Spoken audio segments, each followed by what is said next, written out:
유대인들이 어렸을 때부터 질문하고 대답하는 교육 방식이 있습니다.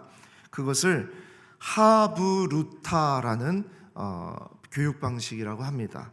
이 하브루타라는 교육법은요, 원래 히브리어에서 나온 단어인데요. 하브루타, 우정, 동료를 뜻하는 말로서 서로 질문을 주고받으면서 논쟁하는 유대인의 전통적인 토론 교육 방법입니다. 학생들끼리 짝을 이루어서 질문을 받거나요, 아니면 어른과 제자가, 또 스승과 제자가 서로 논쟁하는 그런 토론 교육 방법인데요. 보통 유대인의 경전인 탈무드를 공부할 때 주로 사용이 됩니다. 근데 이게 특징이 나이와 성별, 계급의 차이를 두지 않고 두 명씩 짝을 지어서 공부하면서 논쟁을 통해 진리를 찾아가는 방식인 거예요. 우리 문화하고는 잘 안 맞습니다. 우리는 어린 사람이 연세가 많이 드신 분한테 자꾸 질문하고 자꾸 이렇게 하면요, 따지는 것처럼 생각을 하거든요. 그래서 쌍놈이라는 얘기를 듣습니다. 그런데 이 유대인들은 어린아이가 나이가 많건 적건 간에 어른들한테 막 질문을 할 수 있습니다. 어른들도 질문을 막 던집니다. 그 질문 가운데에서 학습과 의사소통에 아주 중요한 이런 일들이 막 벌어지게 되는 거죠. 배움이 벌어지게 되는 겁니다. 이 질문은 사람에게 주어진 소통 방법입니다. 짐승이 질문을 한다는 거 들어보셨어요? 강아지가 강아지에게 질문을 하는 것을 들어보셨습니까? 짐승은 질문을 할 수가 없습니다. 자기의 본능만 표현할 뿐이에요. 사람은 질문을 한다는 거죠. 근데 이 질문보다 더 중요한 것은 그 질문에 담긴 의도입니다. 어떤 마음으로 질문을 했느냐, 어떤 의도로 질문을 던졌느냐, 이게 더 중요합니다. 그 의도가 부정적인 것인지 긍정적인 것인지, 그거에 따라서 결과가 완전히 달라집니다. 예수님 당시에 예수님 주변에 일어난 사건들, 예수님을 끼고 일어났던 사건들을 보면요, 대부분 다 질문으로 시작하고 질문으로 서로 논쟁하는 이야기들인 것을 볼 수 있습니다. 특히 예수님을 해하려는 종교 지도자들은 예수님에게 나와서 질문을 곧잘 냈습니다. 근데 그들의 질문은 대부분 불순했어요. 시험이었고요, 교만이었고 상대를 무너뜨리는 질문이었습니다. 이 사람들의 질문은 예수님을 제거하기 위해서, 예수님을 넘어뜨리기 위해서, 예수님을 함정에 빠뜨리기 위해서 한 질문이었어요. 그래서 그들의 질문의 의도는 예수님을 죽이려는 것이었어요. 죽이려는 질문이다라는 것입니다. 예수님을 죽이려는 질문을 엄청나게 많이 받았습니다. 예수님을 못마땅하게 생각하는 사람들은 그런 질문들을 많이 던졌죠. 그런데 신기하게도 예수님은 그 자기를 죽이려는 질문 앞에서 예수님은 대답을 할 뿐만 아니라 다시 또 질문으로 예수님은 또 물어보세요. 하나님의 뜻이 무엇인지, 그리고 무지하고 자기 고집과 독단에 빠진 종교 지도자들의 생각이 얼마나 가짜인지, 그런 것을 돌아보게 하는 질문을 하시는 거예요. 그래서 저는 예수님이 하는 질문은 누군가를 죽이고 무너뜨리려고 하는 질문이 아니라 하나님의 나라를 선포하고 하나님이 어떤 분이신지를 말하고 예수님이 어떤 분이신지, 누구인지 그것을 드러내는 질문이기 때문에 그 질문은 예수님이 살리려는 질문이었다. 그래서 예수님의 그 주변은요, 예수님의 모든 상황들은 대부분 예수님을 죽이려는 질문 대 예수님이 살리려는 질문의 부딪힘들로 이루어졌습니다. 이게 바로 하브루타예요. 계속 질문을 하면서 그 질문 속에서 또 답을 찾고 그 답을 가지고 다시 또 질문하고, 그래서 예수님의 이야기를 쭉 읽어가게 되면요, 질문이 정말 많이 나와요. 그래서 오늘 우리는 좀 질문에 초점을 한번 맞췄으면 좋겠다는 생각입니다. 오늘 우리가 읽은 본문은 예수님께서 성전에 들어가서 가르치실 때부터 있었던 질문 대 질문의 대결, 질문 대 질문의 부딪힘의 결론입니다. 오늘 우리가 읽은 본문이 그렇습니다. 그러면 예수님이 성전에 들어가서 가르치실 때부터 질문 대 대결이 계속 있었다는 얘기입니다. 예수님의 곁에는요, 사랑하고 예수님을 따르던 많은 무리가 있었고 또 제자들이 있었지만 그들만 있었던 것이 아니라 종교 지도자들, 의심과 비판의 눈초리로 예수님께 다가온 사람들, 예수님을 죽이려는 마음을 가지고 있었던 사람들도 많이 있었어요. 그래서 양쪽의 질문이 계속 부딪혔다. 자, 어떻게 부딪혀 왔는지를 한번 보겠습니다. 첫 번째, 성전 안에 들어가서 예수님이 가르치실 때부터 있었던 질문 대결. 첫 번째, 대제사장과 백성의 장로들의 질문이었습니다. 예수님이 성전에 들어가서 가르치시는 장면이 나오는데요, 21장, 마태복음 21장 23절에서부터 한번 보시겠습니다. 예수께서 성전에 들어가 가르치실새 대제사장들과 백성의 장로들이 나와 이르되 내가 무슨 권위로 이런 일을 하느냐, 또 누가 이런 권위를 주었느냐. 자, 이것은 예수님을 넘어뜨리려는 거예요. 예수님을 제거하기 위한 질문입니다. 자, 그때 예수께서 대답하시되 나도 한 말을 너희에게 물으리니 너희가 대답하면 나도 무슨 권위로 이런 일을 하는지 이르리라. 요한의 세례가 어디로부터 왔느냐, 하늘로부터냐 사람으로부터냐. 자, 예수님도 질문으로 대응을 하시는 거예요. 지금 질문과 질문이 부딪히고 있는 게 보이시죠? 그들이 서로 의논하여 이르되 만일 하늘로부터라 하면 어찌하여 그를 믿지 아니하였느냐 할 것이요, 만일 사람으로부터라 하면 모든 사람이 요한을 선지자로 여기니 백성이 무섭다 하여 예수께 대답하여 이르되 우리가 알지 못하노라 하니 예수께서 이르시되 나도 무슨 권위로 이런 일을 하는지 너희에게 이르지 아니하리라. 부딪혔어요. 그런데 예수님이 여기서 한 말씀을 더 질문하십니다. 그러나 너희 생각에는 어떠하냐? 어떤 사람에게 두 아들이 있는데 맏아들에게 가서 이르되 예 오늘 포도원에 가서 일하라 하니 대답하여 이르되 아버지 가겠나이다 하더니 가지 아니하고 둘째 아들에게 가서 또 그와 같이 말하니 대답하여 이르되 실소이다 하였다가 그 후에 뉘우치고 갔으니 그 둘 중 누가 아버지의 뜻대로 하였느냐?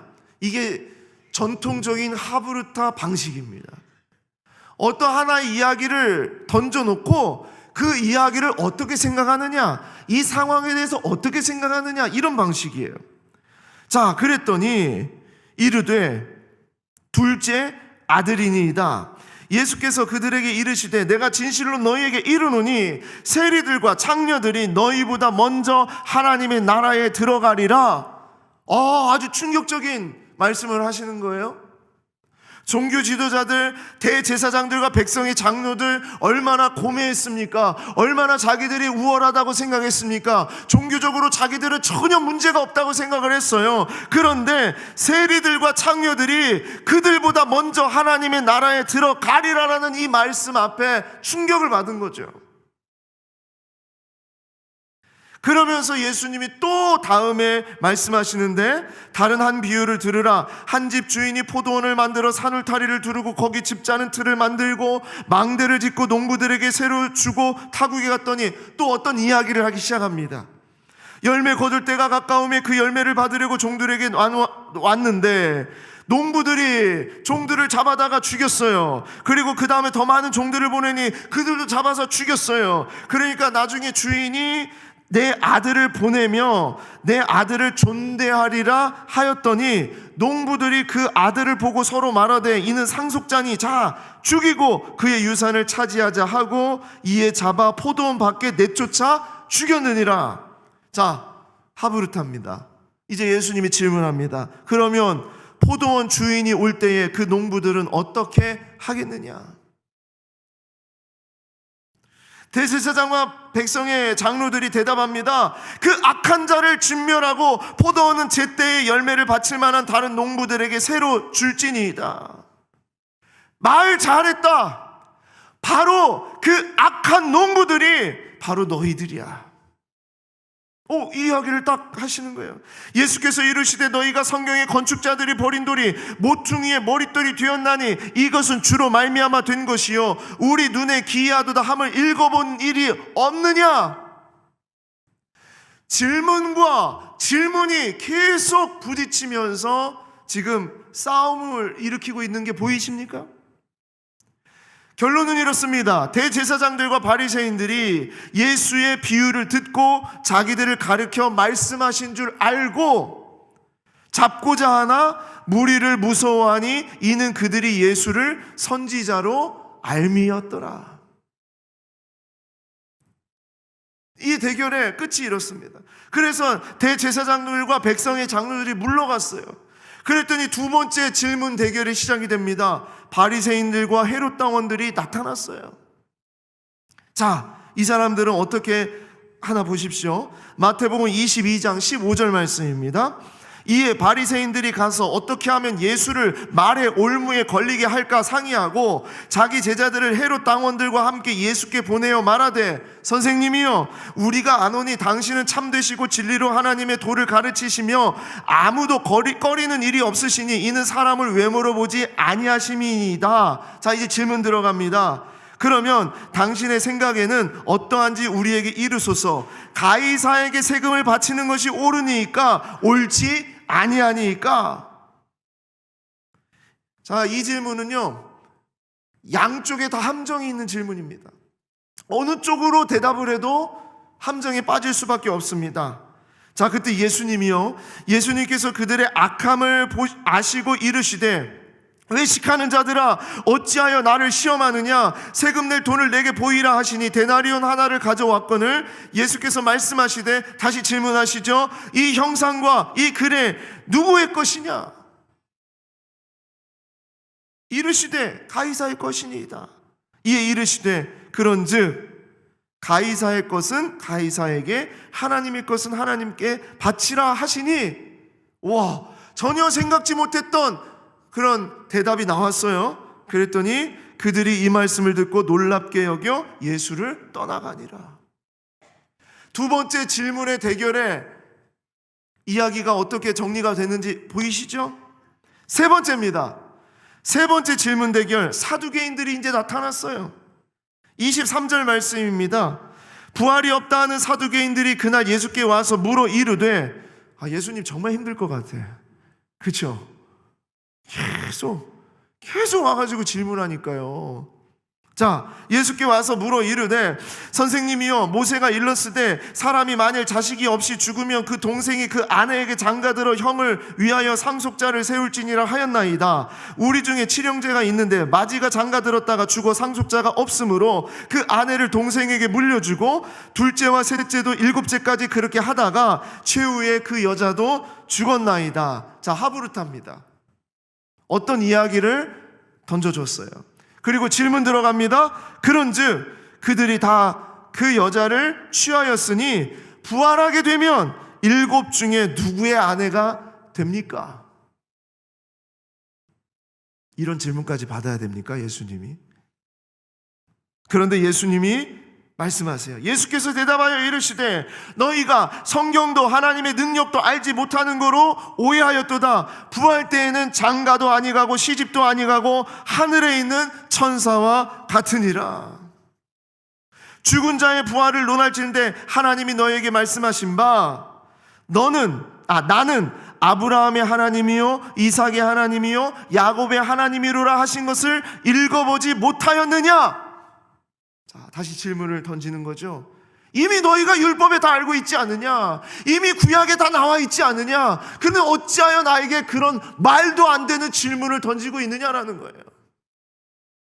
그러면서 구약에 나오는 말씀을 가지고 다시 말씀하시는 거예요. 하나님은 죽은 자의 하나님이 아니요 살아있는 자의 하나님이시니라 하시니 무리가 듣고 그의 가르치심에 놀라더라. 자, 이 정도면 이제 서로 너무나 지쳤을 것 같아요. 질문과 질문의 대결이요. 얼마나 이렇게 정말 지금 참 복잡합니까? 그런데 또 나타났어요. 네 번째 질문 대결, 바로 오늘 우리가 읽은 말씀입니다. 바리새인들이 자기들이 할 수 있는 이제 마지막, 정말 이 대답은 못할 거야 라는 마음을 가지고 나타났어요. 자, 바리새인들은요 앞에서 부활이 없다 하는 사두개인들이, 이제 사실은 사두개인들과 바리새인들은 서로 앙숙입니다. 말씀드렸죠. 앙숙이에요. 그런데 이 사두개인들이 완전히 예수님 앞에 KO패를 당했다는 것을 딱 듣고서 바리새인들이 그 얘기를 듣고 다시 모인 거예요.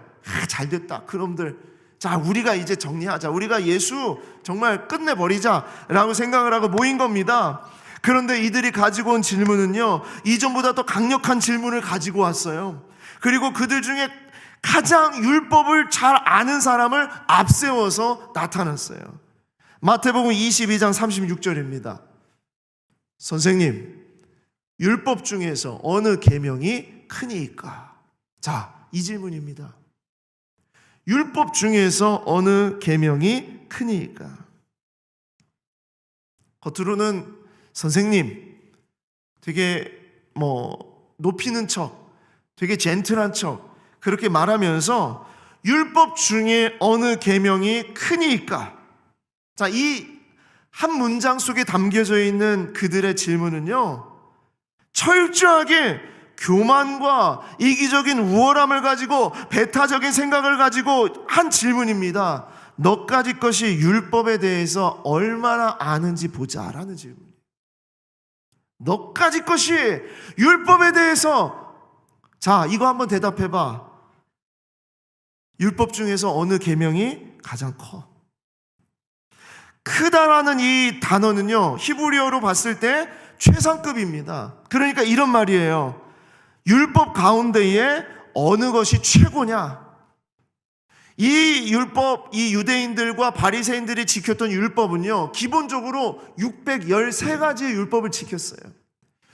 와, 우리는 10계명, 이것도 지금 우리 다 못 외우잖아요. 그렇죠? 그런데 이 사람들은 613가지의 계명을, 자기들이 이 율법이라고 이 계명을 만들어 가지고요, 이 계명을 다 지켜왔어요. 자, 그 가운데에서 예수님한테 묻는 거예요. 그 중에 최고, 첫 번째, 가장 중요한 계명이 뭔지 말해봐. 이건 예수님을 시험하는 겁니다. 예수님을 무시하는 거고요, 예수님을 넘어뜨리려는 것이에요. 자, 그런데 예수님 넘어집니까? 안 넘어집니까? 예, 안 넘어지시죠. 우리 예수님 대답합니다. 마태복음 22장 37절 말씀입니다. 우리 다 같이 한번 40절까지 읽어보겠습니다. 시작. 예수께서 이르시되 내 마음을 다하고 목숨을 다하고 뜻을 다하여 주 너의 하나님을 사랑하라 하셨으니 이것이 크고 첫째 되는 계명이요 둘째도 그와 같으니 내 이웃을 내 자신같이 사랑하라 하셨으니 이 두 계명이 온 율법과 선지자의 강령이니라. 아멘.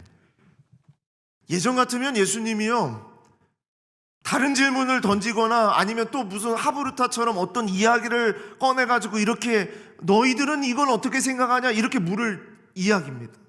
근데 예수님은 이 어느 계명이 크니까라는 이 질문 앞에 대답을 하는데 너무나 놀라운 대답을 하시는 거예요. 사실은 이건 대답인데 이거는 질문입니다. 예수님은 대답을 하셨어요. 그런데 바리새인들이 이것을 듣고 있을 때 이것은 바리새인들을 질문하는 거예요. 그게 뭐냐 보시기 바랍니다. 자, 바리새인들은 예수님 앞에 어느 율법이 가장 크냐, 어느 계명이 가장 크냐, 그러면 어느 계명이 가장 크다라는 답을 듣기를 원했어요. 그래야 또 공격을 할 수 있으니까 그랬겠죠. 그런데 이 대답, 예수님의 대답이 놀라운 것은 바리새인들이 예수님을 죽이려고, 예수님을 배척하려고, 예수님을 무너뜨리려고 그런 질문을 던졌는데 예수님은 이 대답 속에 오히려 이 바리새인들에게 질문을 던지는 거예요. 니네가 진짜 율법의 중심이 뭔지 아니? 라는 질문입니다. 너희들은 613가지의 율법을 지키는 것, 그냥 지키는 것, 그대로 사는 것, 그것이 너희들에겐 자랑이 되어서 그것을 지켰느냐 안 지켰느냐가 너희에게는 기쁨이고 기준이 되어서 다른 사람들을 판단하고 다른 사람들을 죽이고 다른 사람들을 함부로 대하는 그런 모습이 너희에게 있어. 그러나 하나님께서 말씀하시는 율법은 이거야. 하나님을 사랑하고 이웃을 내 자신같이 사랑하라는 거야. 율법은 지키는 것이 아니라 율법은 사랑하는 거야. 이건 너무나도 이 바리새인들의 입장에서 봤을 때는요, 말도 안 되는 자기들이 생각할 때는 생각지 못했던 대답이었을 줄 모르겠습니다만 이것은 바리새인들의 가슴을 꿰뚫는 질문입니다. 너희는 정말 하나님을 그렇게 사랑해? 너희들의 몸과 마음과 영혼과 너희들의 모든 생명을 바쳐서 하나님을 사랑하고 있어? 하나님을 그렇게 사랑하게 되면 하나님이 사랑하는 영혼, 하나님이 사랑하는 이웃을 그렇게 공격하고 무너뜨릴 수 없는 거야. 하나님을 사랑하고 하나님을 목숨처럼 사랑하고 하나님을 온 힘을 다해서 사랑하고 그 사랑함으로 인해서 너희들 옆에 죽어가는 영혼, 아파하는 영혼, 고통당하는 영혼을 바라보면서 그들을 사랑하는 것이 그것이 율법의 최고야. 하나님은 정말 그걸 위해서 율법을 주신 거야. 그런데 너희들의 삶이 이게 뭐야? 이 질문인 거예요. 얼마나 무서운 예수님의 질문인지 몰라요. 이건 아주 충격적인 질문입니다.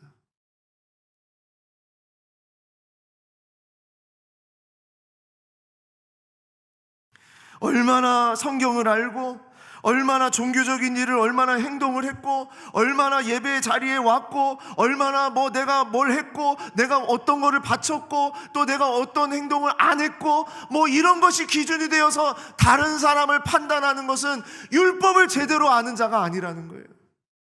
진짜 하나님의 율법을 붙잡는 사람은요, 하나님을 온전히 사랑하고 그 사랑으로 내 이웃을 나보다 더 나의 생명과 같이 여길 수 있는 마음으로 사랑하는 것. 그것이 진짜 율법의 핵심이고 그것 때문에 하나님이 율법을 주신 것인데 니네는 그렇게 살고 있니? 이 질문입니다.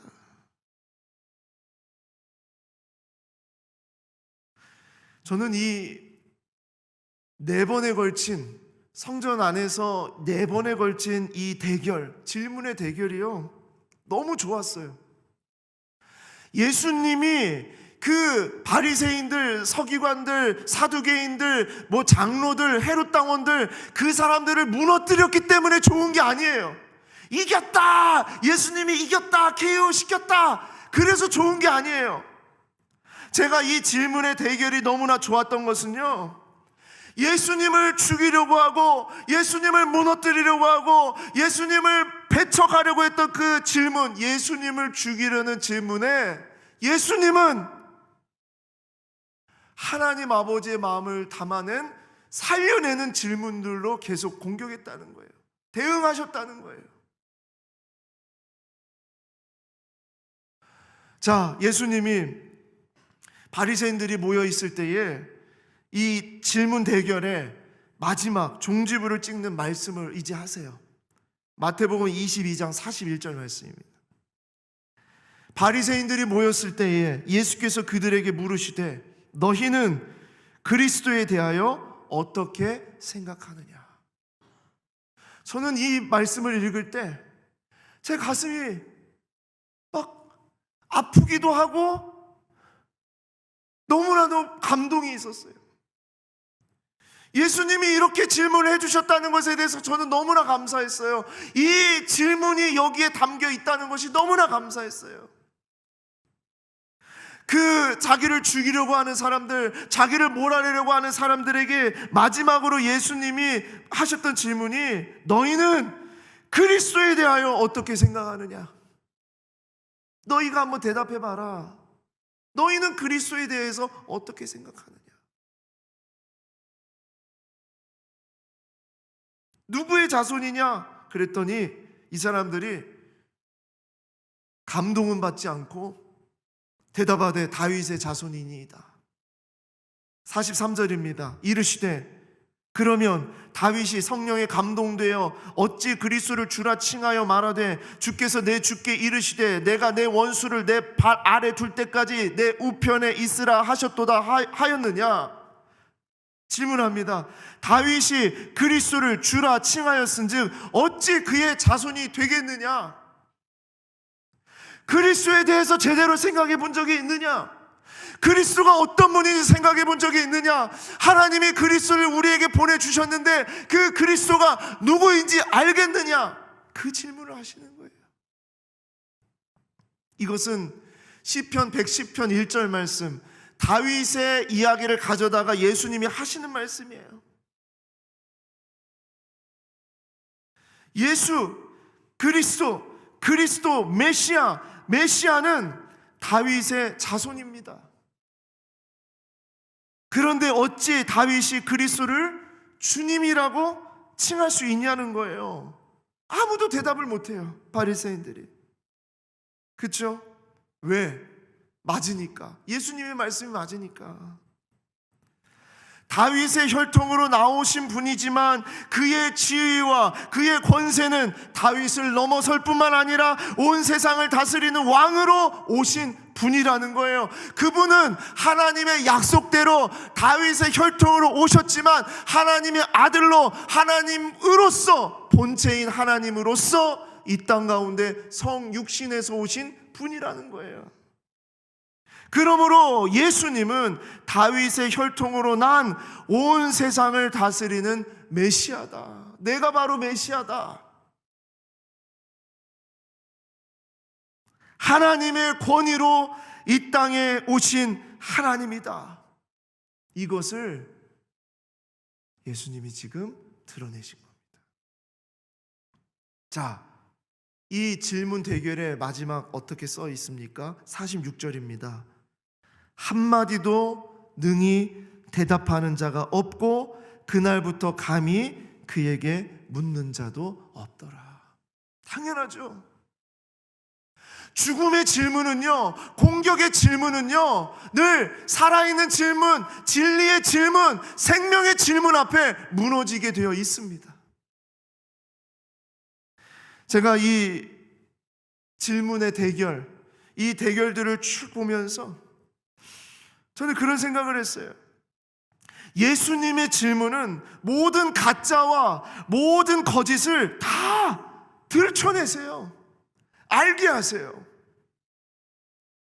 왜냐하면 예수님의 질문에는 진리가 있기 때문입니다. 그 진리는 살아있는 생명력이 있기 때문입니다. 그래서 예수님의 질문 앞에 모두 무너질 수밖에 없습니다. 그들의 거짓이, 그들의 고집이, 그들의 권력이, 그리고 그들의 무지가 다 벗겨지는 거예요. 다 드러나는 겁니다. 여러분, 제가 이 말씀을 오늘 같이 나누면서 사랑하는 성도 여러분, 이 질문의 대결로 인해서, 이 질문의 부딪힘으로 인해서 가장 많은 수혜를 입는 자가 누구인 줄 아십니까? 누구인지 아세요? 그것은 바로 종교 지도자들이 아니었어요. 여전히 자기 고집과 여전히 자기의 주장과 자기들의 전통과 자기들의 논리가 맞다고 생각하는 그 사람들은 예수님의 질문은 앞에 대답은 못했지만 그들은 그 질문에 수혜를 입지 못했어요. 바로 누가 가장 많은 수혜를 입는 자인가? 그들은 바로 우리들입니다. 우리들이에요. 왜냐하면 우리들의 삶에 바리새인과 같이, 사두개인과 같이, 헤롯 당원들과 같이, 장로들과 같이 예수님 앞에 정말 우리들도 이런 질문을 던질 때가 너무나 많이 있거든요. 나는 무너질 수 없어요. 내 고집은 꺾을 수 없어요. 나는 이런 고민이 있는데 반드시 이루어주세요. 나는 분노해요. 나는 나는 짜증이 나요. 나는 두려워요. 나는 외로워요. 나는 걱정해요. 예수님 앞에 쉬도 때도 없이 정말 계속 질문을 던지면서 예수님 앞에 달려드는 자들이 누구냐? 바로 우리들이에요. 그런데 그때마다 예수님이 뭘 해주세요?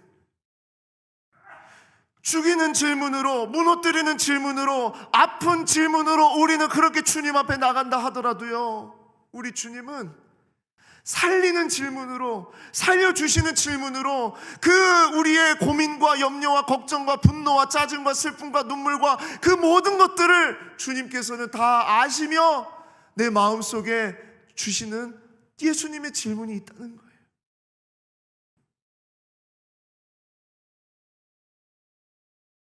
우둔하고 비천한 우리를 향한 예수님의 질문이 있다는 거예요. 그래서 저는 이 말씀 속에서 우리가 좀 이랬으면 좋겠다. 그게 뭐냐? 예수님 앞에 늘 어떤 질문이라도 우리는 좀 하고 달려들었으면 좋겠어요. 바리새인들과 같아도 괜찮겠어요. 사두개인들과 같아도 괜찮겠어요. 정말 속상한 마음을 가지고, 아픈 마음을 가지고, 짜증나는 마음을 가지고, 어떤 마음을 가지고서라도요, 우리는 예수님 앞에 질문을 했으면 좋겠어요. 다 가능합니다. 다 질문할 수 있어요. 사람한테는 어려워요. 사람한테는 안 돼요. 다른 사람은 상처받을 수 있어요. 분명히 말씀드립니다. 예수님은 절대 우리의 질문에 상처받지 않으십니다. 다 아세요. 우리의 마음을 아세요. 우리의 고통을 아세요. 눈물을 아세요. 그래서 어떤 질문을 주님 앞에 던져도요, 주님은 들으세요. 시편의 기도의 내용을 보다 보면 깜짝깜짝 놀랍니다. 하나님 앞에 어떻게 저렇게 저주스러운 말을 할까? 어떻게 저렇게 욕 같은 말을 할까? 정말 입에 담지 못한 어떻게 저런 짜증을 낼까? 시편에 그러한 내용들이 담겨져 있어요. 왜 그런지 아세요? 세상의 사람은 그걸 감당 못해요. 그러나 우리 하나님은 그 모든 간구를 다 들으세요. 하세요. 어떤 질문도 할 수 있습니다. 단, 사랑하는 성도 여러분, 예수님이 나의 질문에 완전한 답을 가지고 계심을 믿음으로 질문하시기 바랍니다. 내 힘으로 해결할 수 없기 때문에, 나의 시각으로는 이게 도저히 받아들일 수 없는 거기 때문에 주님 앞에 질문할 수 있습니다. 할 수 있다고요. 어떻게 주님 앞에 그런 말을 할 수 있어? 할 수 있어요. 그런데 단, 예수님이 나의 질문에 완전한 답을 가지고 계심을 믿습니다. 이 마음으로 하는 거예요. 그러면 사두개인들과 바리새인들과 다른 게 뭐냐? 예수님의 말씀에, 예수님이 다시 나에게 질문하시는 그 질문에 예수님의 마음을 알게 되는 겁니다. 답을 들을 수가 있는 겁니다. 성경을 통해서, 말씀을 통해서, 우리들의 삶 속에서 주님이 반드시 말씀하실 거예요. 나에겐 대안이 없습니다. 나는 답을 할 수가 없습니다. 그러나 주님은 반드시 나의 그 질문에 주님이 반드시 나에게 답하실 줄 믿습니다. 그 답이 예수님도 저에게, 우리에게 질문으로 하실 거예요. 자, 어떤 질문일까? 마지막으로 주님이 우리에게 주시는 질문은 이것입니다. 너희는 그리스도에 대하여 어떻게 생각하느냐? 바꿔서 말합니다. 너에게 예수 그리스도는 어떤 분인가? 이 질문입니다. 제가 성경 세례 문답을 한다든지 아니면 상담을 한다든지 예수를 이미 믿고 있어요. 이미 신앙생활을 하고 있는 분이에요. 그분하고 이야기를 하다가 가끔씩 제가 드리는 질문이 있습니다. 당신에게 예수님은 누구입니까? 가끔 그냥 당신에게 예수님은 누구입니까? 라는 질문을 던졌을 뿐인데 막 우시는 분이 있어요. 대답은 안 하고 울어요. 왜 우세요? 왜 우십니까? 질문하면 이렇게 대답을 하십니다. 목사님, 제가 지금까지 신앙생활을 이렇게 많이 했고 훈련도 받고 성경도 읽었지만 한 번도 저는 예수님이 나에게 어떤 분인지 내 스스로 질문해 본 적이 없어요. 옛날에 생각했었어요. 옛날에 예수님은 나에게 이런 분이라고 생각했었어요. 그런데 나의 삶 속에 수많은 시간이 흘러가면서 예수님이 나에게 어떤 분인지 다 까먹고 있었어요. 잊고 있었어요. 그 고백이 나에게는 사라졌었어요. 그런데 예수님이 나에게 어떤 분인가? 이 질문이 다시 나를 살게 하는 거예요. 생각하게 하는 거예요. 주님이 무엇을 하셨는가? 나를 위해서 무엇을 하셨는가? 내가 주님을 어떻게 고백했는가? 정말 주님은 그냥 글자로서의 주님이 아니라 내 삶 속에 찾아오시고 나를 만지시고 나를 붙잡아 주시고 나를 소생시켜 주시는 정말 그 주인이심을 나는 왜 요즘 그걸 잊고 있었는가? 그렇게 하면서 우시는 분이 있어요. 여러분, 우리가 예수님의 말씀을 들을 때, 예수님께서 우리에게 말씀하실 때 예수님의 질문이 그 안에 담겨져 있다는 거예요. 그게 뭐냐? 너에게 예수 그리스도는 누구인가? 당신에게 예수님은 누구입니까? 여러분, 오늘 자신에게 질문하는 시간이 있었으면 좋겠습니다. 나에게 예수님은 누구신가?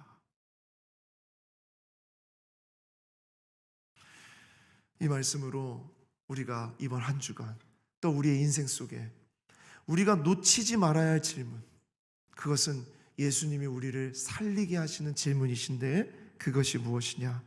나에게 예수 그리스도는 어떤 분인가?